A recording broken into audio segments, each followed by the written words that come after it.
Olá, você sabe o que é e o que representa para a nação brasileira o Plano Nacional de Educação? Como foi elaborado? Quais são suas metas? Isso e outras questões fazem parte do debate de hoje aqui no intervalo de aula.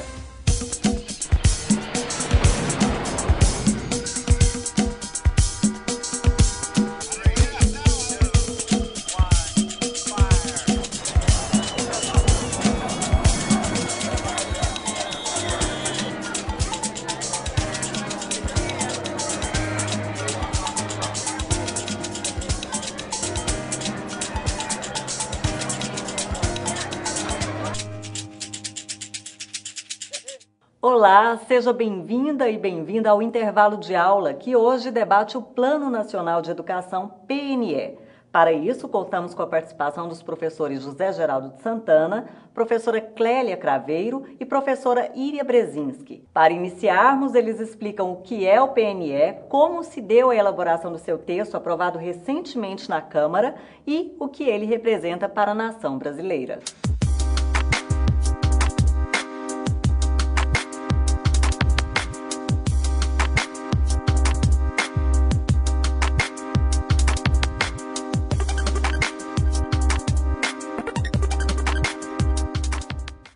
Bom dia, eu sou José Geraldo de Santana Oliveira, professor por vocação há quase 40 anos e durante esse período eu tive o privilégio não só de participar da vida ativa das escolas como professor regente de classe, bem como na condição de conselheiro do Conselho Estadual de Educação por 12 anos, sendo que fui presidente deste órgão por 4 vezes e participei da direção nacional dos Conselhos de Educação e tive a honra de ser um dos coordenadores das 2 conferências de educação. Sou professora Clélia Brandão Alvarenga Craveiro, professora titular da PUC de Goiás e nesse momento também sou diretora no Ministério da Educação, da Diretoria de Direitos Humanos, Cidadania e Meio Ambiente.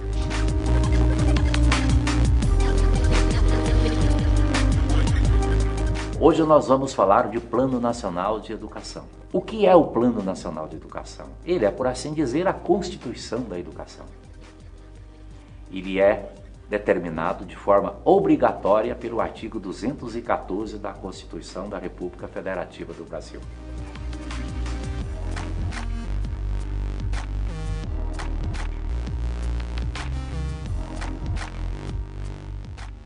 A ideia de um Sistema Nacional de Educação no Brasil não é recente. Ela surgiu em 1823 com a primeira Assembleia Nacional Constituinte, inspirada nos ideais da Revolução Francesa. Lamentavelmente, naquele momento, a ideia não prosperou. Em 1932, 110 anos depois, os pioneiros da educação lançaram a ideia de um Plano Nacional de Educação. Efetivamente, o Plano Nacional de Educação, como política pública de Estado, só se concretizou uma única vez na história do Brasil, o que é de todo lamentável. Foi em 2001. Nesse primeiro plano, que teve sua terminalidade em 2010, o presidente da República à época, ele vetou todos os artigos que falavam ou que estabeleciam o percentual, o recurso, o financiamento daquelas metas. Então ele ficou um plano que foi até certo ponto bem pensado do ponto de vista da sua avaliação. Tinha uma equipe que faria avaliação durante todos os 10 anos, mas no quarto ano deveria ter uma avaliação específica para rever as metas. Essa avaliação é importante porque a partir dessa avaliação também se pensou esse próximo plano que acaba de ser aprovado, dia 10 de junho, agora foi encaminhado para a presidenta da República para ser sancionado. Qual é o significado de um plano nacional nesse momento? Bem, primeiro ele nasce já anacrônico. A LDB nasce anacrônica porque ela ficou 8 anos no parlamento. E o Plano Nacional nasce anacrônico porque ficou mais de 1.200 dias e que, de fato, um plano bem pensado poderia gastar uns 360 dias, né? Imagine ficar tanto tempo, porque não havia vontade política do governo. O Plano Nacional de Educação, que aguarda a sanção presidencial, foi uma construção plural, por milhões de mãos. A Conferência Nacional de Educação de 2010, aliás, a primeira e a única realizada pelo Estado na história do Brasil, contou com a participação, dentre a fase preparatória e a fase efetiva de realização, de mais de 3.200.000 cidadãos e cidadãs, gestores, professores, alunos, trabalhadores de um modo geral, democratas, autoridades. Então, a representação máxima da sociedade. Esse plano, logicamente, que a gente está vendo que participou da sua aprovação, ele não foi pensado em 2010 na CONAI, mas ele vem sendo pensado ao longo também da execução do plano anterior. A CONAI, antes da CONAI, nós tivemos a CONEB, que foi a Conferência Nacional da Educação Básica, que fez uma discussão, verticalizando a educação básica no Brasil. Essas discussões, elas foram para a CONAI, que foi a discussão na Conferência Nacional de Educação, que aconteceu em 2010, e logicamente que toda essa mobilização, ela gerou uma série de debates nos estados, nos municípios, com as suas conferências estaduais. Foi um período extremamente importante, e em seguida, ao concluir a CONAI, em 2010, 2011, o Executivo encaminha uma proposta para o Legislativo, uma proposta para o Plano Nacional de Educação, contendo um anexo com 20 metas e um texto, com artigos, com os princípios da educação brasileira e os compromissos relativos aos princípios constitucionais nesses artigos.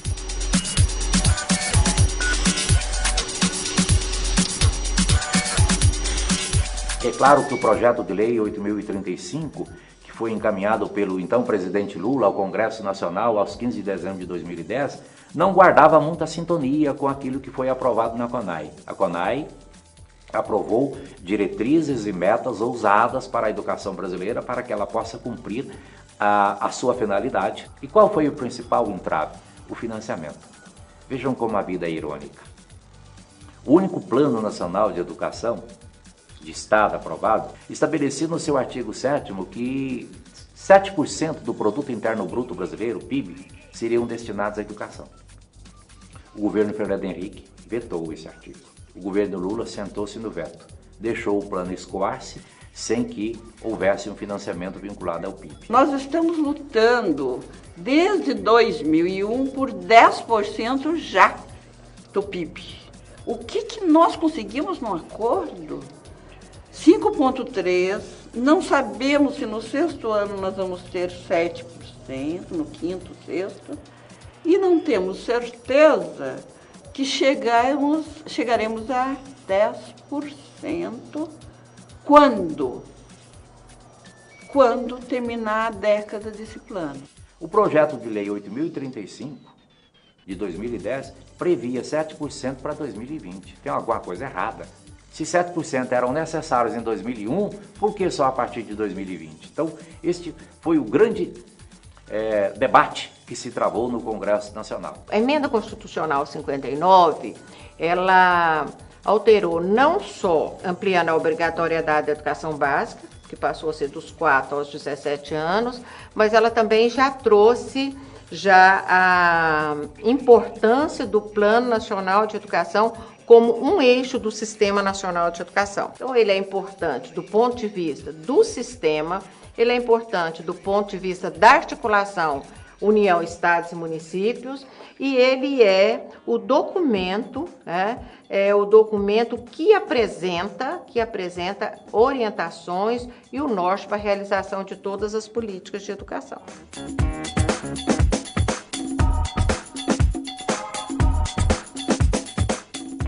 Já deu para notar que o assunto é extremamente importante e que vale a pena conhecê-lo bem, não é mesmo? Vamos para um breve intervalo e daqui a pouco a gente volta para continuar a discussão sobre o Plano Nacional de Educação.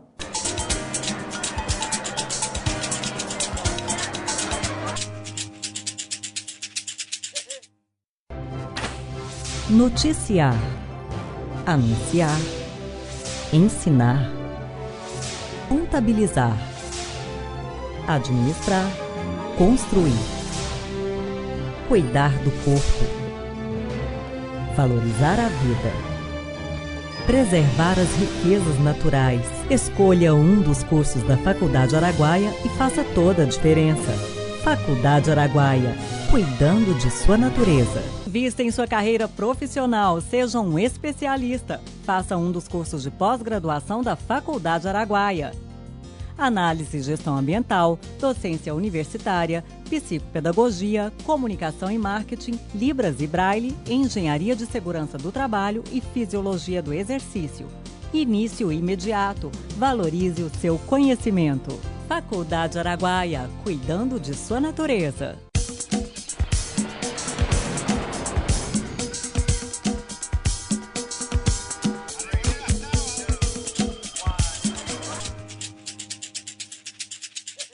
Voltamos ao intervalo de aula, onde professoras e professores debatem a educação. E nesse bloco vamos dar continuidade ao nosso debate sobre o Plano Nacional de Educação. E nossos convidados professores José Geraldo de Santana, Clélia Craveiro e Iria Brzezinski abordam os aspectos positivos e os que ainda preocupam em relação ao PNE. Acompanhe.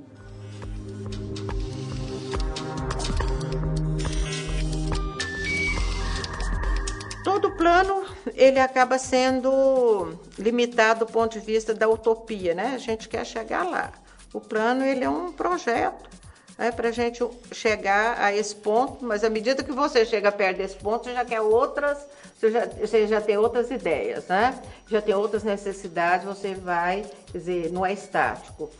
O primeiro, a aprovação do plano já é muito importante. A gente saber que a gente tem uma norma nacional, a gente tem uma orientação nacional e isso faz com que a comunidade acompanhe e cobre dos gestores públicos aquilo que foi aprovado e tanto tempo foi discutido. Nós temos um grande problema que, a meu juízo, é uma inconstitucionalidade desde a emenda 59 de 2009, que a creche foi excluída da obrigação do poder público. Agora, a fase mais importante da vida da criança é até os 3 anos e ela não compõe a educação obrigatória que vai dos 4 aos 17. E o Plano Nacional de Educação não prevê a universalização da creche, então somente 50%.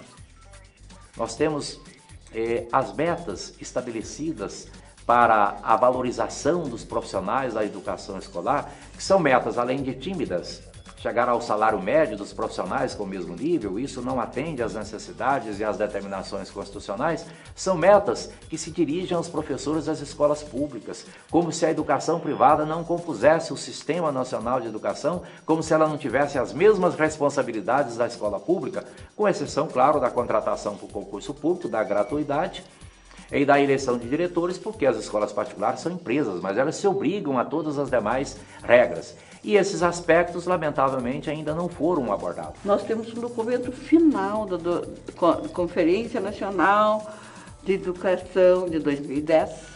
E esse documento dava balizamentos para um plano que estivesse contemplando mais os interesses populares. Ele foi pactuado, consensuado, foi desconstruído, mas reconstruído com forte conotação do que o governo deseja. Nós podemos dizer que o Plano Nacional de Educação, que acaba de ser aprovado, é pelo menos uma meia vitória. Se efetivamente as suas 20 metas forem obedecidas pelo poder público, nós teremos uma educação, ou a educação brasileira, em um novo patamar. É importante estar atento aos aspectos abordados até aqui a respeito do PNE. Veja agora o que os nossos professores convidados falam sobre as metas do PNE, que eles consideram mais importantes, mais urgentes e até as mais difíceis de serem alcançadas. A primeira meta, que é a universalização da educação básica, isso me parece assim, mais do que fundamental, já está atrasado. Né? Você sabe que outros países, século XIX, século XX, a educação básica já tinha sido universalizada. Quer dizer, a não universalização da educação básica, ela fere direitos E a não universalização da educação básica, ela também impede a continuidade dos estudos, porque eu só vou fazer a educação superior se eu tiver concluído a educação básica. Nós temos várias batalhas pela frente. Uma delas, a da construção do Sistema Nacional de Educação, que, como eu disse, é uma aspiração desde 1823. Segundo, é preciso que haja efetiva divisão de responsabilidade entre os entes federados. Hoje nós temos uma situação caótica e inversa no Brasil. Quem mais arrecada que é a União e quem menos investe. Vejam só, de cada R$1 investido na educação brasileira, a União só entra com 20 centavos. Os outros 80 centavos vêm dos estados e dos municípios que não dispõem de recursos suficientes.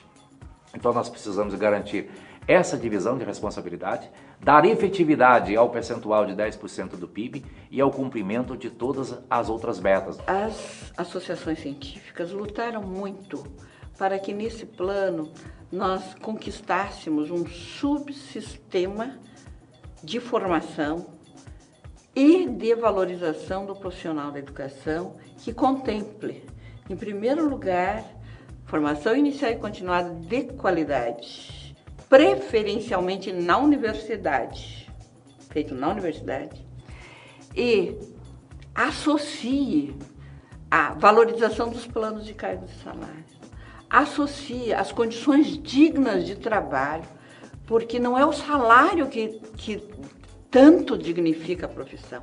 O que dignifica a profissão são as condições adequadas de trabalho. Nós somos trabalhadores. Então são desafios que nós precisamos enfrentar nos próximos anos. Temos agora que reconstruir os planos estaduais de educação. Aliás, no estado de Goiás nós já começamos essa discussão. Temos de aprová-los nos demais estados, porque das 27 unidades da federação, somente 11 aprovaram seus planos de educação. Dos 5.570 municípios brasileiros, nem 1/3 aprovou o plano municipal de educação. Então são tarefas gigantescas, mas como dizia Guimarães Rosa, o sapo pula não é por boniteza, é por precisão. E é exatamente isso que move a sociedade e que vai nos fazer trazer a possibilidade de construirmos uma nova realidade social, notadamente da educação.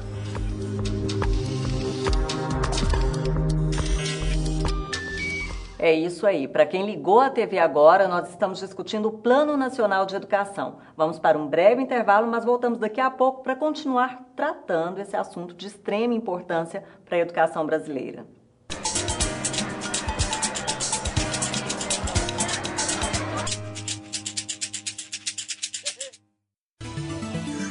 Gerenciar, comandar, controlar, contabilizar. Escolha um dos cursos da área de Gestão e Finanças da Faculdade Araguaia e faça toda a diferença. Pedagogia, Educação Física, Ciências Biológicas. Escolha um dos cursos de licenciatura da Faculdade Araguaia e atue na arte de educar. Invista em sua carreira profissional, seja um especialista. Faça um dos cursos de pós-graduação da Faculdade Araguaia. Análise e Gestão Ambiental, Docência Universitária, Psicopedagogia, Comunicação e Marketing, Libras e Braille, Engenharia de Segurança do Trabalho e Fisiologia do Exercício. Início imediato. Valorize o seu conhecimento. Faculdade Araguaia, cuidando de sua natureza.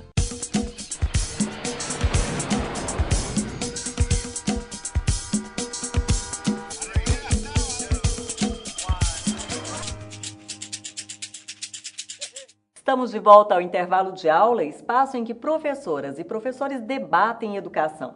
Para encerrar nossa discussão sobre o PNE, os nossos professores convidados, José Geraldo de Santana, Clélia Craveiro e Iria Brezinski, falam sobre as metas do PNE, a escola privada, a escola pública, o aluno e os professores.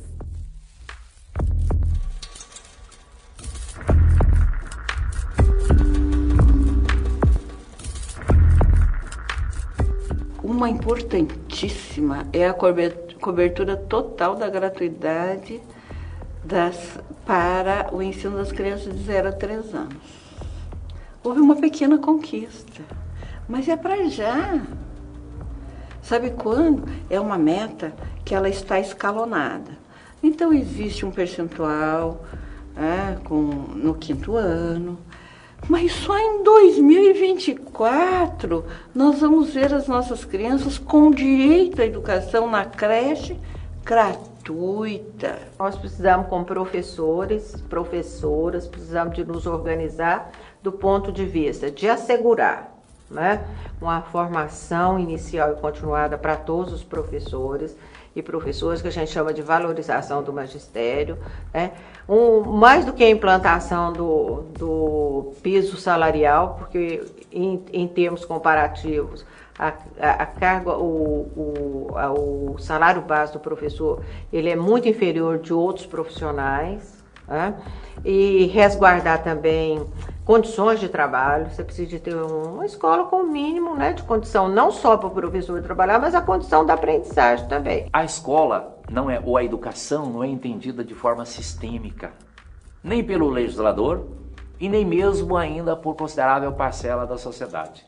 Tanto isso é verdade que, se nós analisarmos as 20 metas do Plano Nacional de Educação, que acaba de ser aprovado, nós vamos encontrar todas elas dirigidas à escola pública. Apenas na estratégia 735 há uma referência expressa quanto à regulamentação do ensino privado. E, como eu disse, as escolas privadas compõem o Sistema Nacional de Educação. A educação tem de ser sistêmica. A escola particular só está desobrigada do concurso público, da gratuidade, da eleição para diretores administrativos. As demais regras, os demais princípios, obrigatoriamente, ela tem de seguir. Nós temos hoje na escola pública um público que não chegava à escola, que tem chegado à escola e que tem direito à educação. A escola pública é patrimônio social, é patrimônio do povo.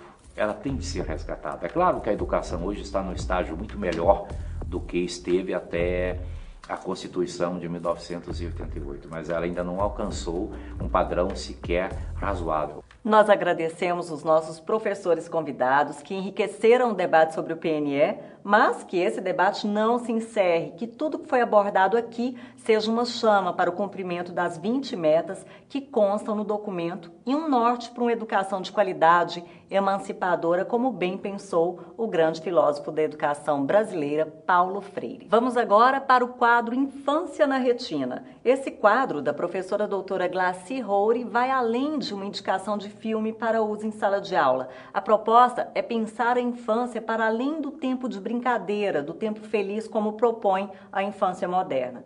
Trata-se de um quadro que convida você, professora, professor, a mergulhar para além do conteúdo narrativo da obra fílmica, desenvolvendo a sensibilidade acerca também da forma e do que nos afeta por suspensões de significados. Um exercício e tanto que vale a pena aprender a realizar.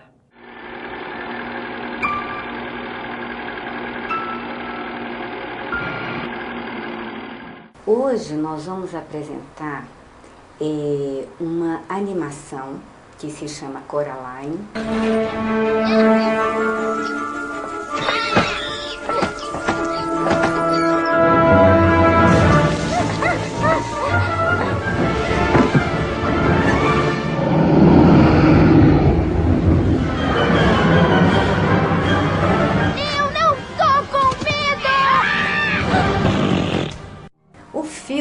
Ele tem uma música maravilhosa, né? Cores muito fortes que se contrastam, né, com um ambiente escuro, meio tenebroso, né, com um gato absolutamente estilizado, e ele é cheio de suspense. Carolina, então, como eu disse, é uma adolescente que se muda com os pais, sai da cidade onde eles estavam e vai para uma cidadezinha pequena e vai habitar um prédio que se chama o Palácio Cor-de-Rosa.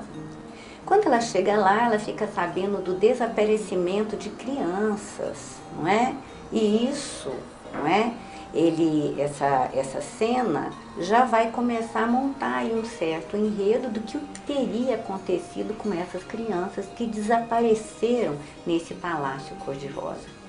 O início do filme é espetacular, porque ele é uma mão mecânica que você tem como se fosse um varal com uma boneca que vai ser uma boneca de pano, que vai sendo então rapidamente o enchimento é retirado e depois há um outro enchimento colocado e essa boneca ela começa a tomar então a forma de uma outra boneca, com outro enchimento, com uma outra roupa, com outro cabelo, que ao final será a Coraline.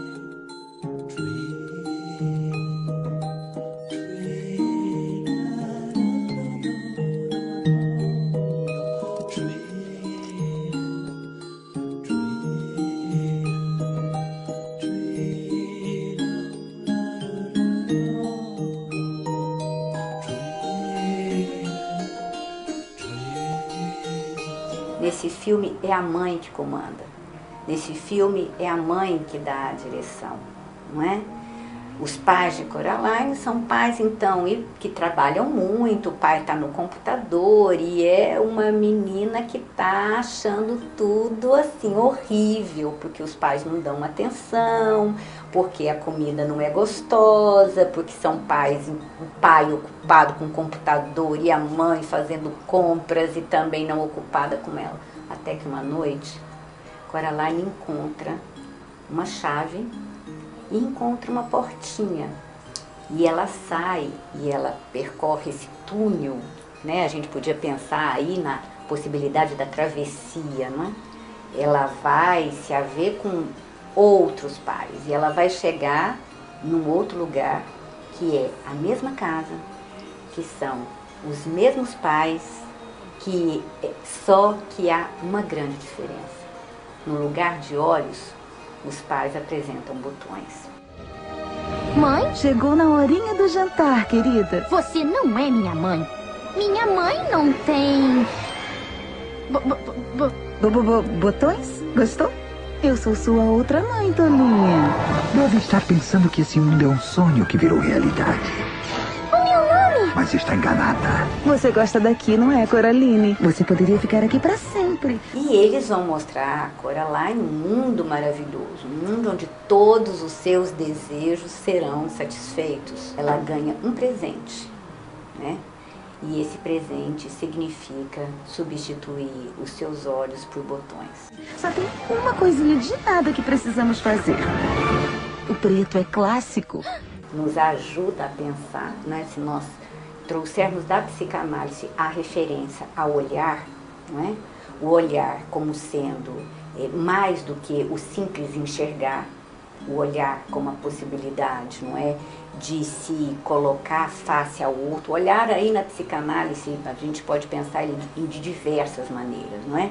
Pode pensar como aquilo que pode te enganar, de algo que a gente pensa que seria a castração, mas ele também pode fazer com que você se dê conta dessa castração. O filme nos dá uma indicação, pelo menos eu penso assim, do que é para a criança se defrontar com essa divisão entre a mãe amorosa e a mãe devoradora. São todos esses efeitos, esses dispositivos estéticos que podem nos ajudar a pensar o que é esse invisível e esse impensável da infância que de algum modo nós no programa estamos tentando bordejar a partir da psicanálise, da filosofia e até da própria estética.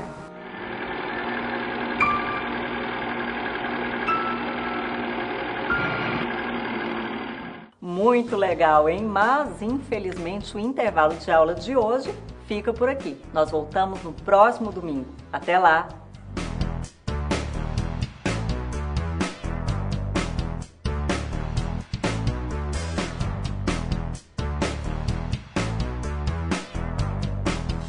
Oferecimento Faculdade Araguaia. Escolha um dos cursos de licenciatura da Faculdade Araguaia. Pedagogia, Educação Física ou Ciências Biológicas. E atue na arte de educar.